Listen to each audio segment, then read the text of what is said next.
Hoy vamos a hacer un análisis con don Samuel Doria Medina, líder de Unidad Nacional, a propósito de este tema. ¿Qué opina usted? ¿Qué le parece este proyecto que ha remitido el Ejecutivo ya al Legislativo? Bienvenido, buenas noches, don Samuel.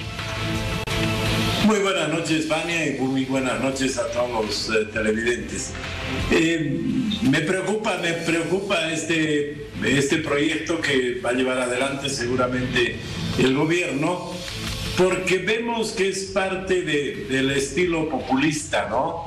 En los anteriores 14 años había mucho dinero por la exportación de gas y el gobierno gastaba bastante, no invertía, porque si hubiera invertido estaríamos mejor ahora, los gastaba, y ahora que estamos viviendo una etapa de vacas flacas, no tiene dinero para utilizarlo, pero sí utiliza el dinero de otros, porque es el dinero de los jubilados. Alguien decía en las redes, gasta hoy y tendrás problemas mañana, y eso es lo que se va a hacer. Los expertos en el tema de pensiones dicen que con esta medida se va a descapitalizar los fondos de la jubilación de los bolivianos. Además, es muy sospechoso que cuando estamos a semanas de una elección quieran distribuir dinero, ¿no? Entonces, es lamentable. Nos ha costado 20 años generar esta cultura de ahorro de los bolivianos para las jubilaciones. Yo siempre escucho de que la gente se queja de que la jubilación no alcanza, no es, debería ser algo más. Con esta distribución de recursos las jubilaciones van a ser menos, ¿no? Entonces ese es el problema con este tipo de medidas. Tenemos ejemplos en otros países, en Chile, y según especialistas incluso del vecino país dicen que ha sido un mal precedente el otorgar el año pasado un porcentaje de los aportes a sus ciudadanos, que ahora quieren nuevamente la devolución. Claro, ese es el problema. Se dijo, estos son recursos sagrados para la jubilación, pero una vez que se los usa antes de una elección, ¿por qué no pensar que más adelante va a haber algún sector que va a querer más dinero y puede ser que utilicen más recursos del Fondo de los Jubilados? A mí me ha impactado mucho un ejemplo que dice que cuando en una casa, en un hogar hay algún problema, una necesidad de recursos, no es pues el camino adecuado decir que los abuelos saquen sus ahorros. Lo más apropiado es que el resto de la familia, los que están trabajando, puedan aportar para resolver el problema. Y aquí lo que llama la atención es que se usa la plata de los jubilados, pero sobre los tremendos gastos que hace el Estado, todavía no hay ninguna señal de austeridad, una señal de que se va a evitar gastos que no son imprescindibles, ¿no?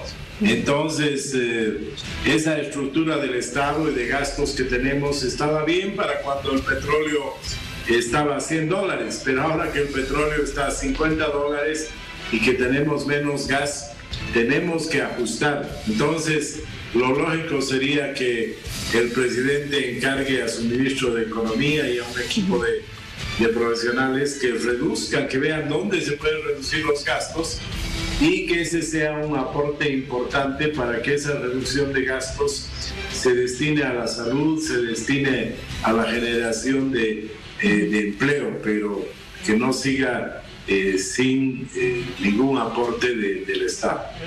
Ahora, el hecho que no sea un 100% de la devolución de los aportes, que sea un 15% tal y como señala este proyecto de ley, ¿aminora en algo el efecto que pueda tener? Tania, eso no está claro todavía. En algún momento las autoridades han dicho 1.200 millones de dólares, que sí era un poquito más del 5%, pero ahora están hablando de un monto que estaría entre 300 y 400 millones. Creo que se han dado cuenta de del peligro de utilizar ese monto, porque ¿de dónde va a salir el dinero? Esos 300, 400 millones va a salir del monto que tienen liquidez las AFPs y el monto que las AFPs recibirían este año. Entonces parecería ser que cuando han visto de dónde va a salir el dinero, han reducido, y esos 400 millones de dólares van a significar un 2-3% del total de los recursos. Ahora, tampoco es un monto que va a llegar a una masa importante de la población. Se está hablando que va a llegar a 300,000 personas, cuando, por ejemplo, el bono universal para la pobreza que ha dado este gobierno ha llegado a 4 millones de personas. Entonces estamos hablando que alrededor de 300,000, 400,000 personas van a recibir varios miles de bolivianos, un promedio de 5,000, 6,000 bolivianos. Entonces, para mí cada vez se ve como una medida más política, como una repartición de recursos poco antes de una elección.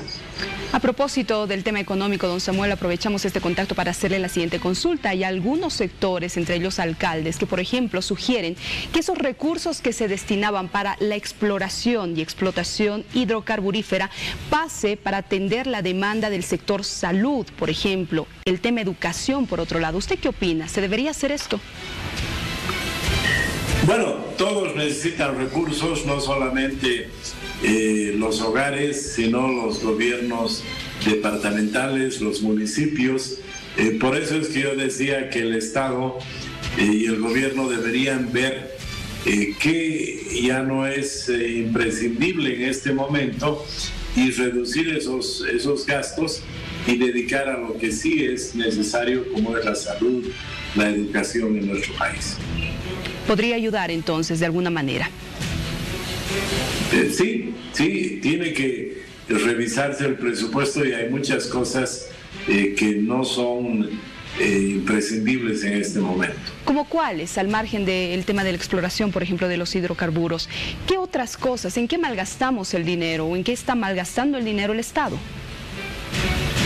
Bueno, el mismo gobierno ha dicho de que hay una serie de empresas que generan pérdidas y que las empresas que generan pérdida tienen que cerrarse. Hemos llegado al extremo y le doy un ejemplo. En Santa Cruz se ha denunciado que ejecutivos del ingenio azucarero de San Buenaventura han ido a Santa Cruz y han comprado azúcar a granel, lo han llevado a San Buenaventura para meterlo en saquillos con el logo de San Buenaventura para hacer creer de que están produciendo azúcar. Pero imagínense el absurdo, como no producen una buena cantidad de azúcar, compran azúcar cruceña, la llevan de Santa Cruz hasta San Buenaventura y posiblemente de San Buenaventura la van a llevar otra vez a Santa Cruz y a otros departamentos para decir que hay una producción en ese ingenio, ¿no? Bien, don Samuel, aprovecho también para hacerle la siguiente consulta. Mañana es Día del Estado Plurinacional. El presidente Luis Arce va a dar un mensaje, seguramente, y estamos aguardando todos el mismo, pero también se habla de algunos cambios en el gabinete, en su equipo de trabajo. ¿Usted cree que sea oportuno?